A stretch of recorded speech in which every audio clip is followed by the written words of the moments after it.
St. Louis is struggling, and something needs to change. If we continue to do what we've done for the last 30 years in this region, we're rearranging deck chairs on the Titanic. But is that desperate push for economic development moving in the right direction? We have every bit of evidence that this is going to fail. The way we shape our economy is critical for all of us because it determines how we provide for our families. We've been trying to get an interview with you for a couple of months. Can you talk with us? News 4 investigates how the most powerful people in the region Mr. Fleming are selling St. Louis to the world. You obviously have a hostile agenda. You just described me as hostile. Yes, right. But you can't tell me why. Right. Right. Right. Okay. No. Do you really believe this is the way you should carry yourself as the chief executive of a regional chamber of commerce? Do you believe that you should just be a hatchet job reporter?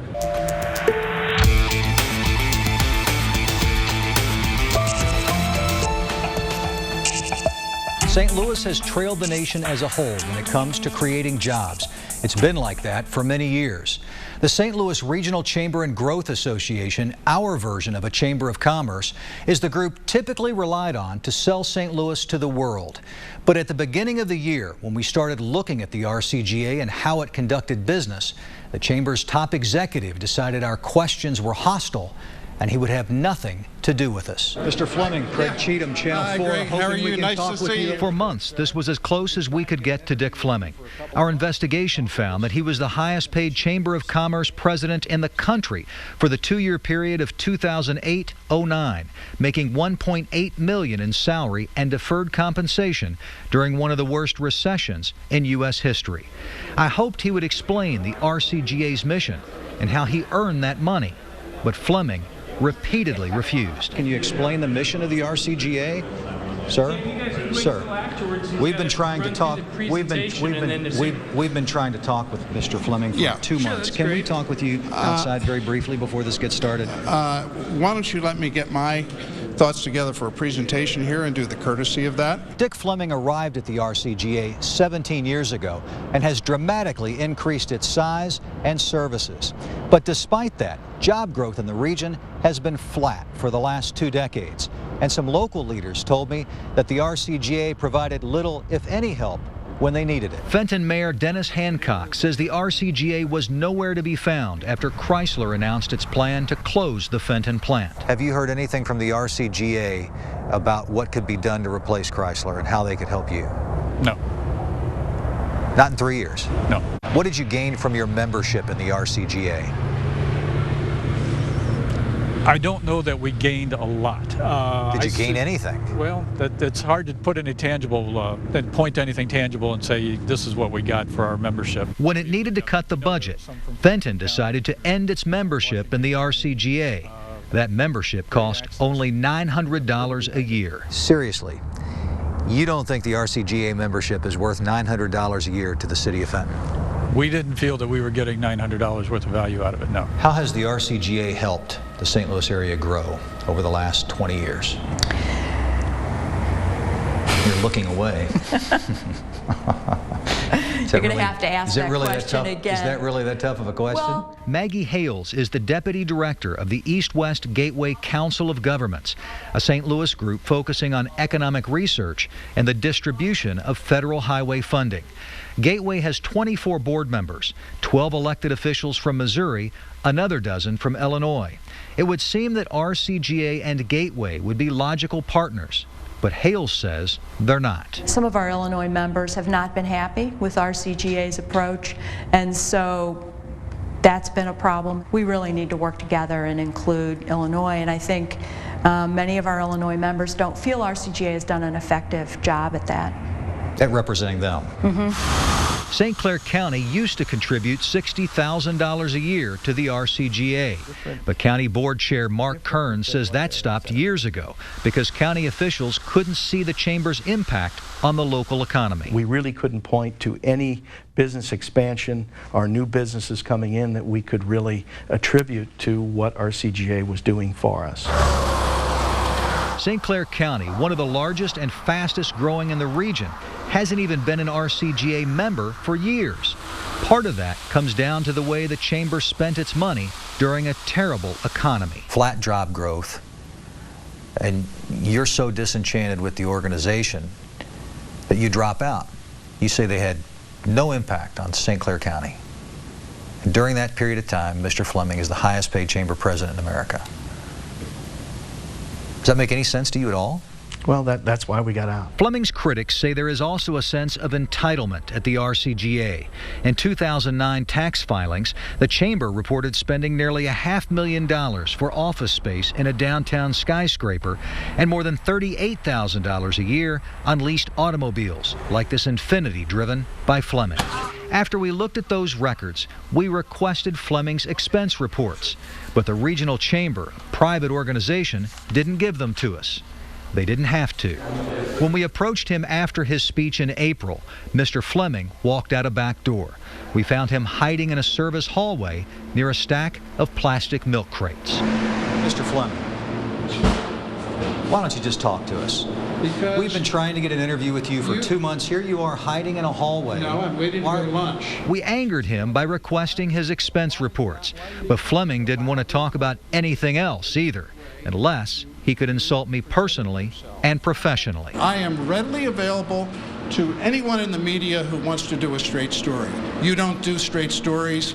You don't think I ever do maybe straight you have. Maybe you've not. Maybe in your history. Maybe in your history. Maybe in your history. Possibly. Possibly. But your antagonistic and belligerent questions Which were include obvious. what? Which include what? From 3 months ago, I'm supposed to carry that around in my head. You just exactly, described me as hostile. Yes, right. But you can't tell me why. Right. Okay. No. Even though Fleming refused to discuss the chamber's business, we went to the RCGA website for some answers. It talks over and over again about the group's accomplishments, the lobbying, the marketing campaign, and thousands of jobs credited partly to the group's involvement. It's a story you'd think Dick Fleming would want to share with anyone, even me. Thank you. Sir, I don't appreciate being called hostile when clearly I'm just trying to get some questions answered. Mr. Fleming, please, seriously. Do you really believe this is the way you should carry yourself as the chief executive of a regional chamber of commerce? Do you believe that you should just be a hatchet job reporter? I'm not a hatchet job reporter. Well, I'm trying to get questions answered that I think are reasonable questions. You've dodged an interview. You've walked in a back hallway of a hotel. I'm going into a luncheon, which you rudely interrupt me to. I've rudely interrupted. You have rudely interrupted. You Can you interrupted a presentation. I did not. Yes, you did. No, we walked out before you gave your presentation, sir. Can you explain what you've done as president and chief executive to earn the $1.8 million in salary and deferred compensation that you had in 2008 and 2009? You can run your agenda by yourself, pal. Okay? PR firms from across the country tell me that they use Fleming's hallway interview as an example of how not to deal with the media. Several months after that incident, Fleming agreed to sit for a series of on-camera interviews, and those conversations will be part of our program. When we come back, why was the Regional Chamber of Commerce against a local effort that almost everyone agreed would be good for St. Louis?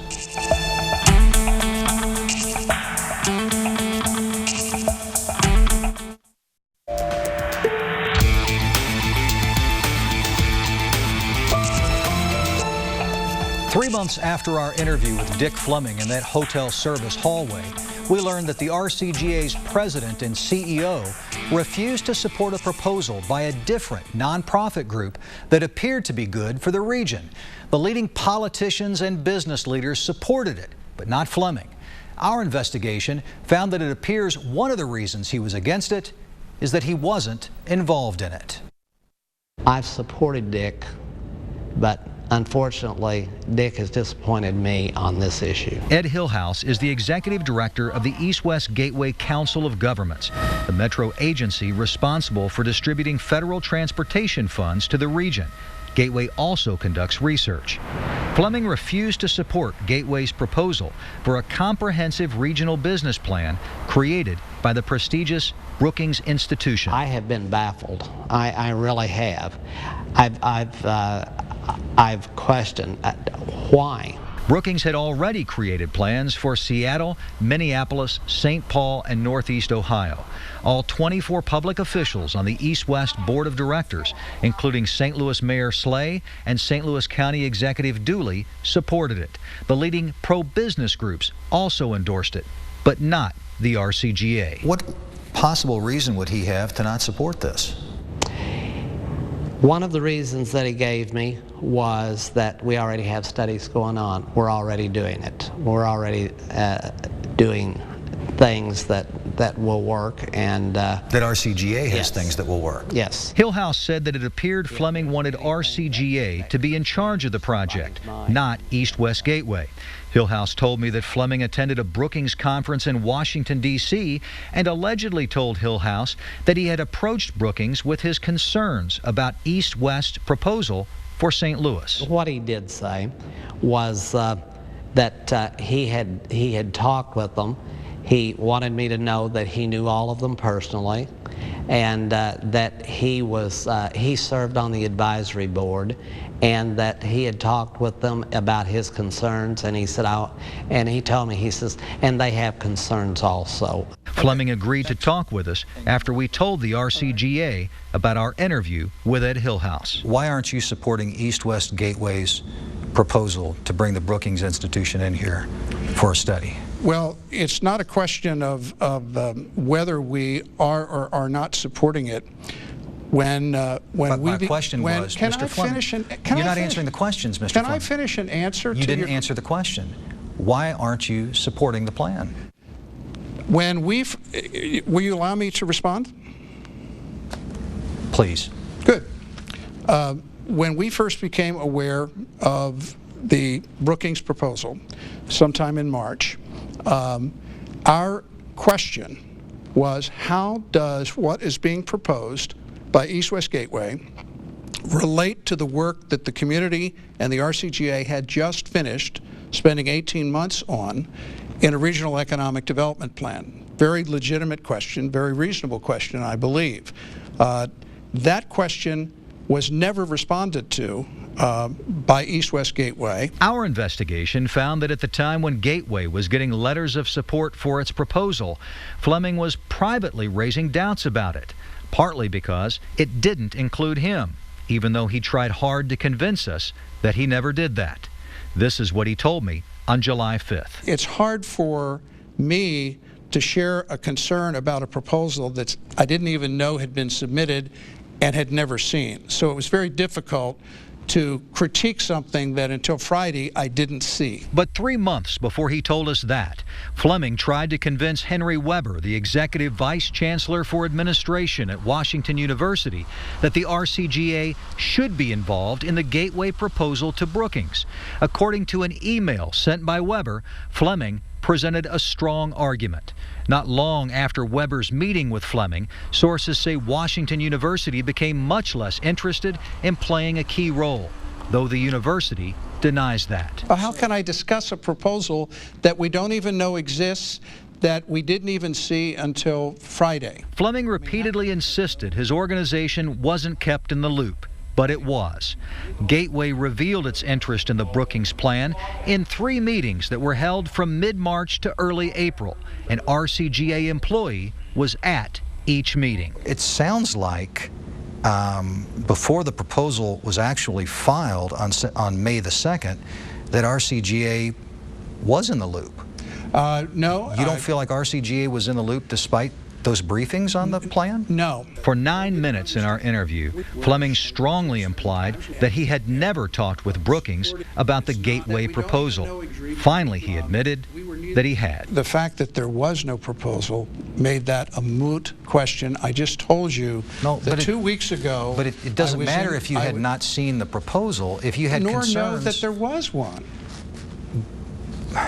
Sir, my question was, did you ever talk to the folks at Brookings about anything relating to what you knew as an East-West Gateway interest in this Metro business plan? I had one call after the April meeting, which a Brookings staffer was concerned about a statement that had taken place in the meeting that I was not in attendance, talking about the political fragmentation of St. Louis. A few days after we first reported on this story, Brookings rejected Gateway's proposal for that business plan. According to Gateway, Brookings said two of the reasons cited for turning it down was the lack of unanimous support from the business community and a lack of involvement from Washington University. What impression did that leave with you when you saw this fall apart? Well, I will tell you that we certainly didn't put our best foot forward on a national level with a very prestigious organization. St. Louis Mayor Francis Slay and many other public officials who wanted the Brookings business plan were embarrassed by the infighting and poor communication that doomed the effort. I think it kind of put a black mark or a black eye on the city in terms of how we approach these things. The Brookings Institution insists the RCGA's lack of support did not kill the East-West Gateway proposal. Brookings has encouraged St. Louis to apply again for a regional business plan. This time, the RCGA will be involved. When we come back, how transparent is the organization selling us to the world, especially when it spends public money?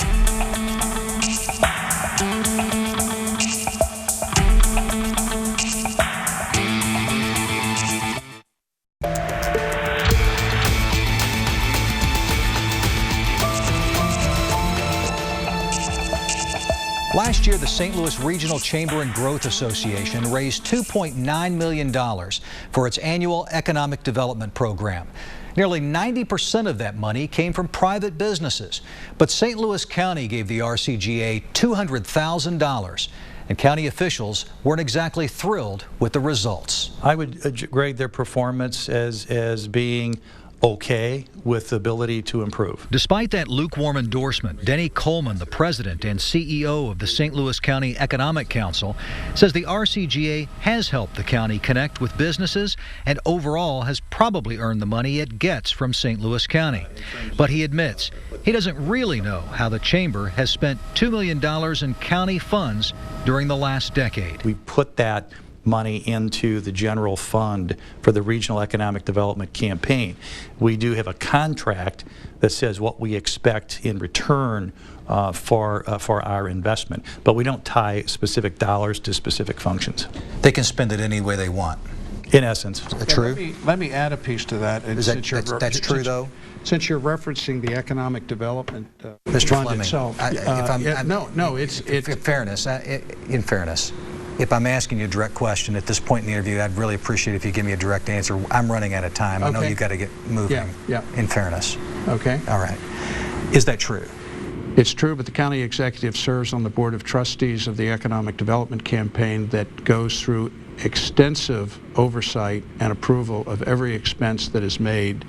And that board of trustees includes the mayor, Alan Dunstan, Steve Ellman, and Charlie, in addition to business leaders. So what you're telling me is that they have signed off personally on the way RCGA spends city, county, other municipalities' money. Of all the money. So Fleming says 4 elected officials personally approved all of the money in that almost $3 million campaign. Well, that came as a shock to those 4 elected leaders. First off, I haven't signed off on anything. Madison County Board Chair Alan Dunstan isn't sure how the RCGA spends that money since he and other elected officials are non-voting members who don't see detailed budgets, much less an expense report. We don't get into the line items of the way money is spent. And I wasn't there when you interviewed Mr. Fleming, so I don't want to say too much more than that. But we do not make those decisions. The other elected and non-voting officials on the RCGA's Board of Trustees, St. Louis Mayor Francis Slay, St. Louis County Executive Charlie Dooley, and St. Charles County Executive Steve Ellman, all confirmed that they, like Dunstan, do not have a deep understanding of how that money is spent, and they do not approve budgets. And we are During a recent conference in St. Louis, 3 executives from chambers in Nashville, Oklahoma City, and Kansas City all preached the importance of transparency. It's pure partnership. The Nashville Chamber's Janet Miller provided us with a copy of a contract with Nashville-Davidson County, the Chamber's final report to Nashville, and a breakdown of costs for a recent Chamber trip to New York. If a government entity gives you money for a specific purpose, like job attraction, you can itemize how you spent that money. Sure, absolutely. Every penny of it. And you're willing to do it. Of course, of course. Miller also says Nashville has audited some of the Nashville Chamber's expenses. As part of a written agreement with the RCGA, St. Louis County has the right to audit the way the RCGA spends St. Louis County money. But it has never done so, even though St. Louis County publicly questioned RCGA spending on a highly paid consultant 7 years ago. In 2004, News 4 discovered that the RCGA paid $1.4 million to management consultant David Levin. Levin, shown here in an RCGA video, claimed to be psychic. In a magazine article about his psychic family, Levin's wife and 15-year-old son insisted they had clairvoyant powers too. I would have appreciated a little more directness on this from Mr. Levin. Fleming worked with Levin for 7 years at the RCGA, paying him about $200,000 a year, which was more than any RCGA executive except Fleming. Sources say Levin, who rented this apartment in University City, had input on who should be hired and fired at the RCGA, though Fleming denied it at the time. Fleming did admit that Levin interviewed top executives in the region, giving Fleming background about the executives and what they wanted out of the regional chamber. Did you know David Levin was a claimed clairvoyant? No, I didn't. All the years you knew him. My knowledge of David Levin is in the context of him being a good management consultant with a lot of spiritual orientation. Though Fleming denied knowing about Levin's alleged powers, sources say Levin was open about his claims. But when Levin's role at the RCGA turned into a local joke, Fleming fired him. We severed our relationship with him. At the time of the scandal and during a recent interview, Fleming insisted that the RCGA is transparent. I know what many of the chambers around this country do, and I know we're considered best practice in that.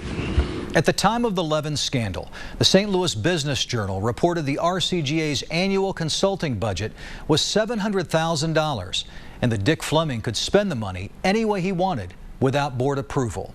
The next year, the RCGA approved a financial manual requiring Fleming to get full board approval for any consulting deal worth more than $100,000 a year. But under that policy, Fleming still has the authority to spend up to $50,000 per contract any way he wants without the approval of anyone else. When we come back, how does our chamber market St. Louis, and how do we know if it works? I moved to St. Louis from New York City. I'm from Glendale, Maryland. Atlanta, Georgia.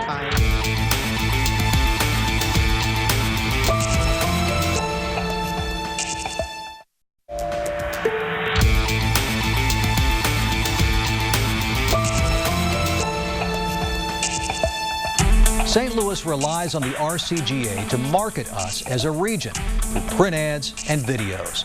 But critics of the RCGA say some of the most effective spots selling St. Louis have been done by people ignored by the corporate and civic power brokers who fund and control the RCGA. Welcome down, guys. Wow, where are you guys from?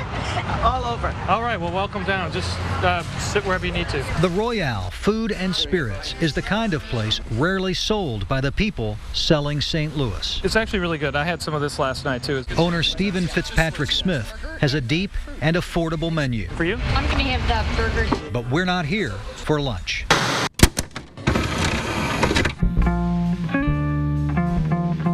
Nearly a decade ago, Smith and photographer Mark Sipp produced a series of artistic but edgy 30-second spots about life in the city.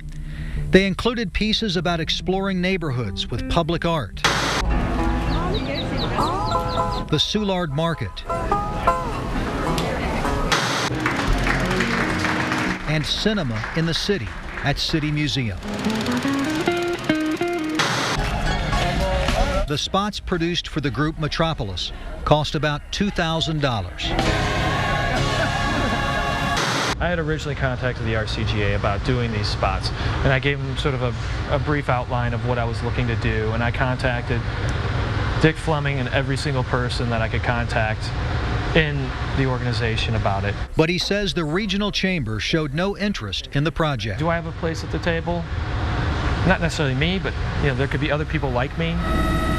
The RCGA, the organization widely viewed as the most responsible for selling St. Louis, takes a much more traditional approach to marketing the city and some of its executives.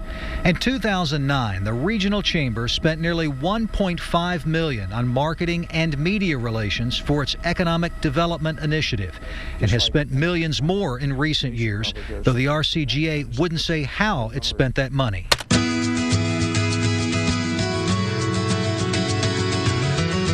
The RCGA's videos look very professional, and some of them provide the kind of personal glimpses into St. Louis life that were found in the tiny budget of Stephen Fitzpatrick Smith. But it's not clear how they're used, who sees them, or the impact all of that has on St. Louis. The chamber has claimed millions of people have seen these videos and print ads marketing the region. Fleming declined an interview to discuss how the chamber actually sells St. Louis. Have they done a good job selling the city? Not that I've been aware of, really. They haven't seen anything that's really come out of there that I've felt that has really hit anything right on the mark. In recent years, the RCGA has used the Perfectly Centered, Remarkably Connected campaign, pushing the quality of life, low cost of living, and opportunities for business in St. Louis. We're getting our money's worth from the RCGA. St. Louis Mayor Francis Slay says the city gives the regional chamber $100,000 a year, about the cost of 2 lower to mid-level employees. The power that they bring to the table with the advertisement, the marketing, the business community, and all the money that they put in, I mean, it's a multi-million-dollar expenditure on economic development that they spend to promote the region and the city, which we benefit from. The chamber refused to provide us with copies of its videos. Hello, I'm Dick Fleming, President and CEO of the St. Louis Regional Chamber and Growth Association, the RCGA. We got these from the RCGA's YouTube channel. On that channel, some of these spots are watched an average of only once every 3 weeks. Now, it seems to me that they're not necessarily quite as in touch as they should be. We tried repeatedly to get in touch with RCGA board members who are, in effect, Dick Fleming's bosses. We requested interviews with current board chair Tom Voss, the CEO of Ameren, and previous board chair Bob Reynolds, the CEO of Graybar Electric, but they both refused to talk with us. We wanted to ask them why they made Dick Fleming the highest paid chamber president in America during a recent 2-year period, and many other questions. But to get their views of the RCGA, we had to watch their tribute videos on YouTube. Economic developers should be held accountable for what they deliver. During a recent interview, Fleming boasted about the RCGA's role in creating jobs during his 17 years as chamber president. From when I was recruited here in August of 1994 to today, there's been a net 100,000 in jobs, even with the deepest recession that we've had since 50 years. The St. Louis economy, in terms of job creation, has been terrible. Professor Jack Strauss, the director of St. Louis University's Simon Center for Regional Forecasting, says during Fleming's leadership of the RCGA, the St. Louis region has actually created about 85,000 jobs, which Strauss says is nothing to brag about. Even if it was 100,000, right? St. Louis has created jobs at half the rate of the nation as a whole. We've created jobs at a much slower rate than Kansas City, at a much slower rate than Indianapolis, than Denver, than nearly all cities you can name that are our size. Well, clearly the RCGA does not pay for performance, because if they did pay for performance, he would not be the highest paid, he would be less than average, because our performance in terms of job creation is substantially less than average. Since Mayor Slay considered the RCGA's marketing a bargain, we asked the city if it would show us any economic development that it could credit to the direct involvement of the regional chamber. We made that request 2 weeks ago, and the city still hasn't given us a single example. When we come back, we investigate the China Hub project, who wins, who loses, and why some critics say it's destined to fail. I've never seen such foolhardy, unaccountable public policy around an air cargo effort in North America in my 20 years in the business.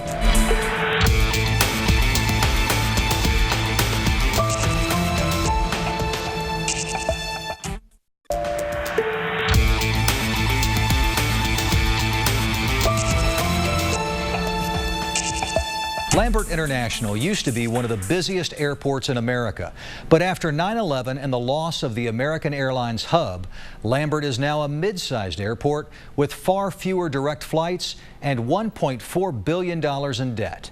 But the people selling St. Louis think they've discovered a way to turn around the struggling airport and the entire region.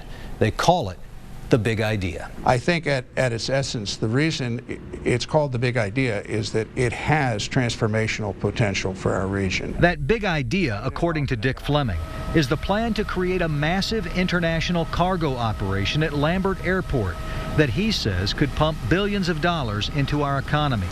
The focus is on Chinese cargo, which is expected to grow much faster than freight shipped from the rest of the world. The magnitude of what we're talking about here is so substantial. Fleming says a China hub in St. Louis would also be an ideal spot for South American and Midwest cargo to fill Chinese planes for the flights back to China. According to the RCGA, the hub has the potential to create 18,000 direct, indirect, and induced construction jobs during the next 8 years, and an additional 11,000 permanent jobs to maintain the operation of warehouses and other air cargo related businesses. I've been involved in economic development for 35 years. The magnitude of this project is greater than any single economic development opportunity I've ever experienced, and I think many people involved in economic development here see it as that. Is a China hub at Lambert Airport really such a big idea? No, it's not. Jack Strauss, the director of the St. Louis University Regional Forecasting Center, believes even if the China hub is successful, it will have less of an economic impact on the region than an auto plant. So it's not a game changer in St. Louis. If you want to know how credible we are and how credible this could be, the litmus test for that is the Chinese, not a guy sitting in St. Louis University. Mike Jones is the chair of the Midwest China Hub Commission, a group dedicated to making the so-called Big Idea a reality. Jones says Strauss and others not involved in negotiations with the Chinese are simply guessing at what's going on and the impact it will have on St. Louis. He's like somebody bought a ticket to the ball game and telling you that something's wrong with Albert's swing. Okay, I mean, he's entitled to that opinion, but Albert's not going to pay that any attention. And so I'm too late in the game to care what a guy at St. Louis thinks about this. We're going to close this out. The key to closing the deal is the Aerotropolis bill. Aerotropolis is a concept that believes you can build a city around a thriving airport.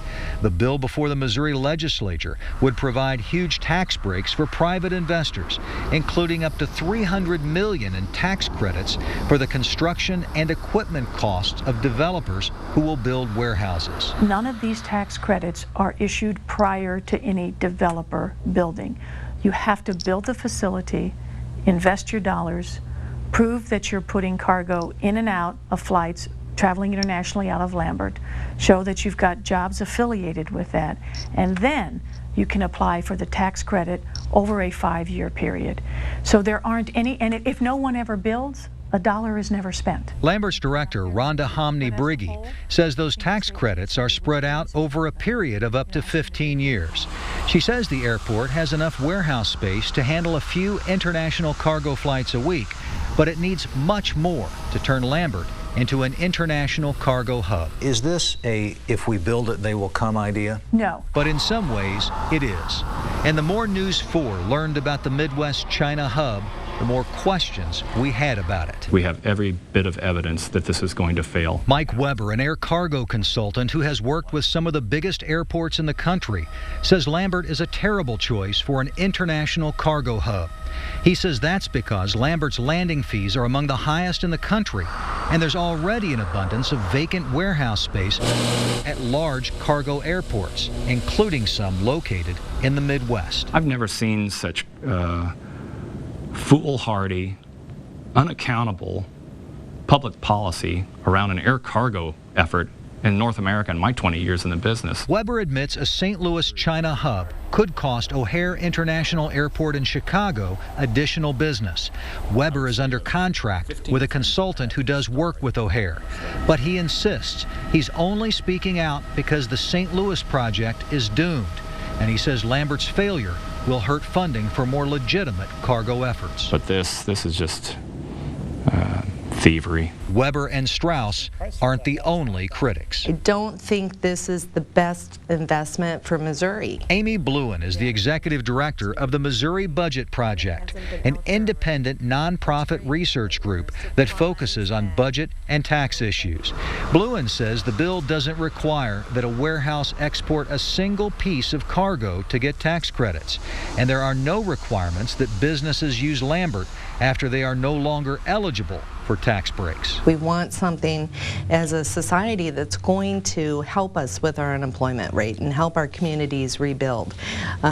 This is just not, as it's written currently, the way to go about it. You could get these tax credits even if you build a warehouse 50 miles away from the airport. Audrey Spalding, a policy analyst with the Show Me Institute, another statewide think tank, says market research by the firm CB Richard Ellis shows that there is 18 million square feet of vacant warehouse space just on the Missouri side of the metro area. I haven't seen any public demonstration that we're missing warehouse space in St. Louis. Despite that, only new construction will qualify for the tax credits. There's absolutely nothing to lose by going after the China hub. St. Louis Mayor Francis Slay is still convinced the hub can work, partly based on a study conducted by Ed Monser, the chief operating officer for Emerson Electric, ranked by Fortune magazine as the 120th biggest corporation in the country. He has been to China over 100 times. He understands this very well. He actually did a feasibility study. He believes this can work. His conclusion is that this can work, and he can talk to you about that better than I can. Monser, identified repeatedly as a point man on the China Hub project, not only refused to talk with us, he also declined to provide us with a copy of the study. So if somebody has a study out there showing that this could work, I think that should be shared broadly with the public and with the taxpayers. Who else is pushing for the China Hub, and how will it benefit them? McEagle Properties is developing 2 massive sites near the airport, totaling more than 700 acres. If China Hub operations are built off the airport grounds, McKee and his partners would appear to be at the front of the line. He was one of the original proponents of this. But this is way bigger than Paul McKee. I mean, he would be a very small part of the whole thing if this thing turns out the way we want it to be. But McKee and his attorney Steve Stone actually appear to be a very big part of it. In fact, during the last 2 years, Stone has traveled to China 5 times as part of groups sponsored by the Midwest China Hub Commission. That's more than any of the politicians or direct managers of the commission or the airport. Stone and McKee did not respond to our request for interviews. We didn't do a whole lot of business together. St. Clair County Board Chair Mark Kern says 5 years ago, McKee and Stone were lobbying China to fly cargo to Mid-America Airport in Mascoutah, Illinois, which is about 40 miles southeast of Lambert. McKee was leasing warehouse space at Mid-America and would spend $683,000 on consultants to help bring Chinese freight there. The key consultant was Stephen Perry of London Export. Perry is Steve Stone's cousin. Perry and his father have been working with the Chinese for 60 years. His dad led a delegation of British business leaders back in 1953 to meet with Mao, and that began trade relationships between the UK and China, and that has developed over time. In a letter dated December 15, 2006, Perry wrote to then-Governor Blagojevich, Congressman Costello, and his cousin, Steve Stone. Perry mentioned that he held a series of meetings with high-ranking Chinese officials on behalf of Mid-America. Perry encouraged an Illinois delegation to meet in China in March of 2007. But the agreement reached between McKee and Mid-America began falling apart in the summer of 2007. And just a few months later, Stephen Perry was pitching the so-called big idea to St. Louis politicians and Dick Fleming. Do you think they took your idea? I think certainly that our idea is a large part of their plan. The China to South America connection was a connection that was built here at Mid-America, was tested with test flights from China, with flights from South America. That hasn't occurred at Lambert. That's occurred here, and I think it shows that it can work in the region. We believe it works better at Mid-America. London Export is now under a $450,000 a year contract with the Midwest China Hub Commission. That contract is paid for by a federal government grant. Do you know how they're spending that $450,000 a year? Internally? No, I don't. I mean, does it matter? Not really. Federal taxpayers are also paying Steve Stone's law firm $180,000 a year for, quote, furthering the China Hub project, and $180,000 a year for Jason Van Eaton's company Spectrum to manage the Hub Commission. Van Eaton is the former deputy chief of staff for retired Senator Kit Bond. Bond helped get the federal grants paying for those contracts. You tell me what is a transformational opportunity for a mid-level region that's in decline worth? Put a number on. One of the numbers will likely be the tens of millions of dollars in tax credits for historic housing, the elderly, and the poor that will be cut back to justify the $360 million that could be available to businesses connected to Lambert's China Hub. It helps me to pay things that I've been struggling with through the year. So it helped me to pay off those things and maybe to get some other things that I need. Odessa Hollingsworth receives about $300 a year from one of the tax programs facing cuts. I feel that there are people in this country that live here and they have gave to their community, that the things that they're taking from us should not be taken from us. We should still be eligible for some of the benefits that will help us to be able to manage and to maintain. There is always a price to pay for what our city leaders call progress.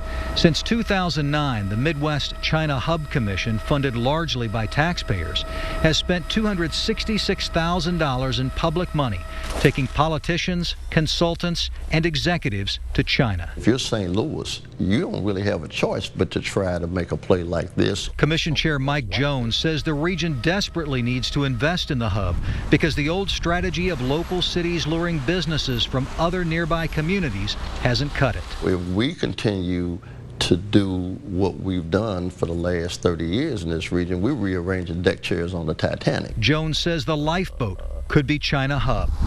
But who's really in charge of this project? In a series of emails obtained by the Show Me Institute, Stephen Perry seems to be calling the shots, and he criticizes the key players in the St. Louis area for not being on the same page. Let me read you a couple things from a Stephen Perry email. If this bill fails, then Lambert is beyond recovery. Have we really reached that point? No, I don't think so. But you know, he's our consultant in China, and he's pretty dramatic guy. Well, isn't he? I think what happens in some of these cases, I mean, some of this stuff is salesmanship as well. What you need to do is you need to get people's attention and say, wait a minute, this is important. It's the biggest sales job in many years, but there hasn't been a single independent study to see if it will even work. It's a welfare program, a corporate welfare program. For who? For the real estate developers in the St. Louis area. And it's also a jobs program for a bunch of, consultants and lawyers who, frankly, there will never be a moment of accountability for any of these people. You can go back in 5 years and ask the RCGA and, the airport director in St. Louis and Paul McKee and his attorney and those folks. If you go back and ask in 5 years, whether or not it was worth it, they're going to tell you yes. Because it wasn't their money to begin with. The region's power brokers insist they've been open about the China Hub project, but not always.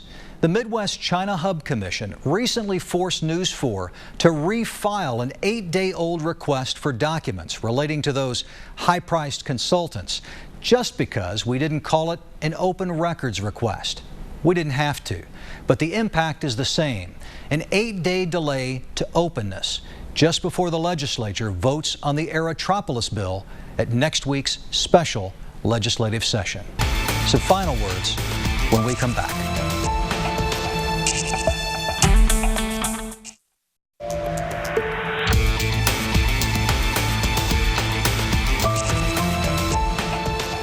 St. Louis has so much going for it, but we seem determined to undermine ourselves. Even on no-brainer opportunities like the Brookings business plan, our so-called leaders fight each other, and we all pay the price. Dick Fleming retires from the RCGA at the end of the year. But this is much more than a story about Mr. Fleming, some politicians, and a few deals. We can't change what's happening in St. Louis until we change the way we are selling St. Louis. I'm Craig Cheatham. For all of us at News 4, thanks for watching.